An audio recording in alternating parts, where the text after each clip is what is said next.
Hello viewers, आज हम पढ़ेंगे द फन दे हैड। इसकी समरी। द फन मतलब मज़ा, दे हैड जो वो किया करते थे, यानी कि मौज मस्ती जो वो किया करते थे। Introduction. The fun they had is a short story that falls in the category of science fiction. ये एक छोटी सी कहानी है जो कि साइंस फिक्शन की श्रेणी में आती है। And has the future year 2157 as its background setting. और इसको भविष्य में यानी कि 2157 में इसको सेट किया गया है। इसका किया है it takes us into a world where computers will play a major role in educating children. यानी कि ये हमें एक ऐसे संसार में ले जाते हैं जहाँ पर जो कंप्यूटर्स हैं एक बहुत बड़ा रोल अदा करेंगे बच्चों को पढ़ाने में। Schools that use paper books and that encourage mutual interaction between teachers and students will cease to exist. Schools जो कि पेपर यानी कि पेपर से बनी हुई किताबों को यूज़ करते थे, इस्तेमाल करते थे। और ये जो किताबें थी स्टूडेंट्स और टीचर के बीच में एक वार्तालाप का एक माध्यम हुआ करता था। तो अब क्या होगा? विल सीज टू एग्जिट, अब ये ख़त्म हो जाएंगी। यानी कि फ्यूचर की बात कर रहे हैं। इस स्टोरी में हम फ्यूचर की बात कर रहे हैं। समरी।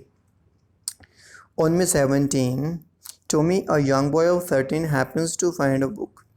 17 मई 2157 को टोमी, जो कि एक छोटा लड़का है 13 साल का, उसको अपने स्टोर रूम में किताब मिलती है।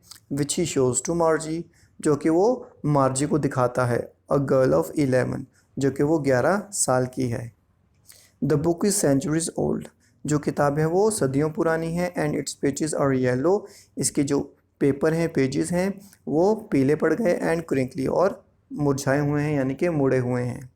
Both Tommy and Margie are amazed to see that the words in the book are fixed on the pages. यानी कि दोनों टॉमी और मार्जी ये देखकर हैरान हैं कि जो बुक्स के ऊपर शब्द लिखे हुए हैं वो एक जगह पर स्थिर हैं। एंड डू नॉट मूव, और वो नहीं हिलते। As they do on a screen they are accustomed to, यानी कि जैसे कि कंप्यूटर स्क्रीन के ऊपर जो वर्ड्स हैं मूव करते हैं, यानी कि जिन वर्ड्स को उनको पढ़ने की आदत है टॉमी और मार्ची को स्क्रीन पर, किताब के अंदर वो शब्द ऐसे नहीं है बल्कि वो स्थिर हैं। Actually they have been born and brought up in an era of advanced computers and TV. Actually ये जो दोनों बच्चे हैं वो एक ऐसे वातावरण में पले बड़े हैं, पैदा हुए हैं, जहाँ पर जो कंप्यूटर्स हैं वो बहुत ज़्यादा एडवांस हैं और जो टीवी हैं वो बहुत ज़्यादा एडवांस हैं। विद अ मैकेनिकल टीचर, यानी कि जो कंप्यूटर्स हैं उनके मैकेनिकल टीचर्स हैं। गिविंग लेसन्स एट होम, यानी कि जो कंप्यूटर्स हैं, मैकेनिकल जो टीचर्स हैं वो उनको उनके घर पर ही लेसन पढ़ाते हैं। Margie recalls that once her grandfather had told her about how stories were printed on pages in the times of his grandfather.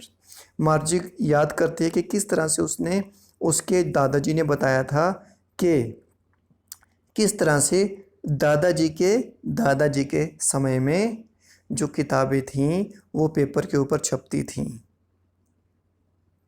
Tommy considers books a waste, यानी कि टॉमी के अनुसार जो किताबें वो बिल्कुल बेकार हैं, वेस्ट हैं। Unlike computers they can not have new words after one has finished reading. ऐसा इसलिए क्योंकि उन किताबों को अगर एक बार पढ़ लिया जाए तो उनको यूज़ नहीं किया जा सकता। इसके विपरीत के जो कंप्यूटर के ऊपर, स्क्रीन के ऊपर जो किताबें होती हैं वो हम हमेशा बदल सकते हैं। Margie is disappointed when Tommy tells her that the book is about a school because she dislikes schools. अब जो मार्जी है वो उदास हो जाती है ये सुनकर, जब वो टॉमी उसको बताता है कि जो किताब है वो पुराने स्कूल्स के बारे में है, क्योंकि जो मार्जी है वो स्कूलों को पसंद नहीं करती।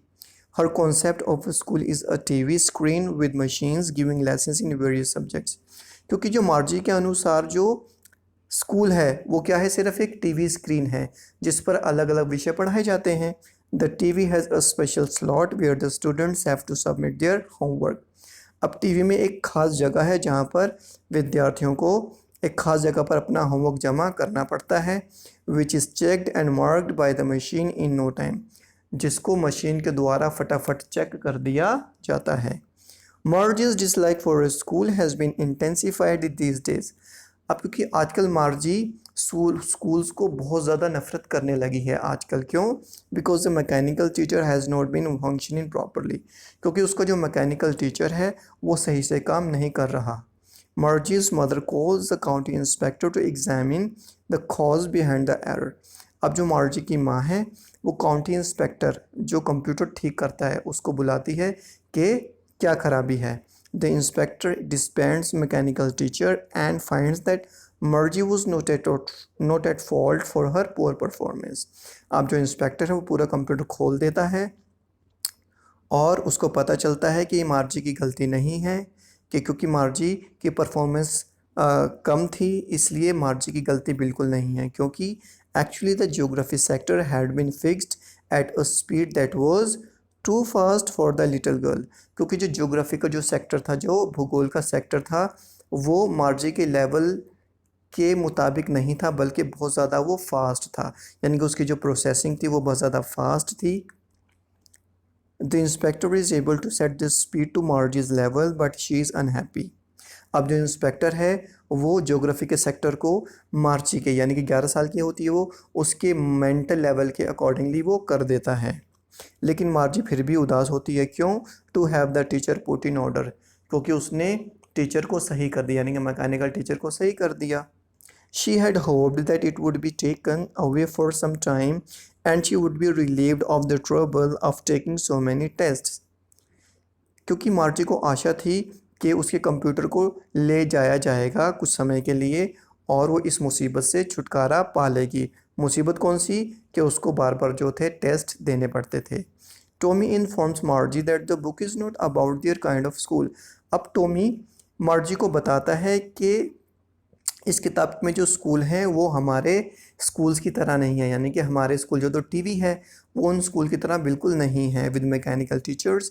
It is on the other hand about the old kind of school, यानी कि जो किताब है ये पुराने स्कूल्स के बारे में है। Which used to work hundreds of years ago, यानी कि जो सैकड़ों साल पहले चला करते थे। He tells her that the old schools were special buildings. अब वो उसको बताता है कि जो स्कूल्स है वो पुरानी इमारतें हुआ करती थीं। Where lessons were taught by man, जहाँ पर इंसानों द्वारा जो लेसन्स थे पढ़ाए जाते थे, एंड नॉट बाय मशीन्स, ना कि मशीन द्वारा। The students of one level were taught together by the same teacher in the same room, यानी कि एक लेवल पर जो सारे विद्यार्थी थे उन सबको एक ही टीचर के द्वारा एक ही कमरे में पढ़ाया जाता था। Tommy and मार्जी discuss how earlier many students adjust their level with the same teacher. अब टॉमी और मार्जी आपस में वार्तालाप करते हैं, डिस्कस करते हैं कि किस तरह से इतने सारे बच्चे एक ही टीचर के साथ एडजस्ट कर लेते थे। Unlike their own schools where there every teacher is attending to the requirement of individual student, यानी कि वो उनके मैकेनिकल टीचर की तरह नहीं थे जो एक स्टूडेंट को एक समय पर एक ही टाइम में डील करता है। They haven't even read half the book, अभी उन्होंने आधी किताब भी नहीं पढ़ी थी। When Marji's mother reminds her that it is time for school, Marji के माँ उसको याद दिलाती कि भाई स्कूल का टाइम हो गया। Margie school room is right next to her bedroom, अब मार्जी का स्कूल रूम कहाँ है? ठीक उसके बेडरूम के पास में है। She has to study at regular hours because her mother considers it right to study at fixed time every day. अब उसको रेगुलर आवर्स यानी कि रोज़ रेगुलर आवर्स स्टडी करनी पड़ती है, क्योंकि उसकी माँ ये मानती है कि अगर लड़कियाँ लगातार और रोज़ रेगुलर स्टडी करें तो वो अच्छा पढ़ती हैं, अच्छा सीखती हैं। As a mechanical teacher is teaching the addition of proper fractions. अब जब मैकेनिकल टीचर मार्जी को प्रॉपर फ्रैक्शंस को ऐड करना सिखाता है, मार्जी is lost in her thoughts, मार्जी हो अपने ख्यालों में डूब जाती है। About the working of schools in old times, यानी कि पुराने समय में जो स्कूल थे किस तरह से काम किया करते थे, यानी कि उनमें कैसे काम होता था। She believes that the kids must have enjoyed going together to school, उसको वो विश्वास करती है कि पुराने स्कूल में जो बच्चे थे वो उनको बहुत मज़ा आता होगा स्कूल जाकर। They must have had fun going to same school, उनको बहुत मज़ा आता होगा एक ही स्कूल में जाकर, स्टडिंग द सेम थिंग्स, एक ही चीज़ें पढ़कर, and being able to help one another, और एक दूसरे की मदद करके। Thank you so much, have a nice time, take care, like share and subscribe.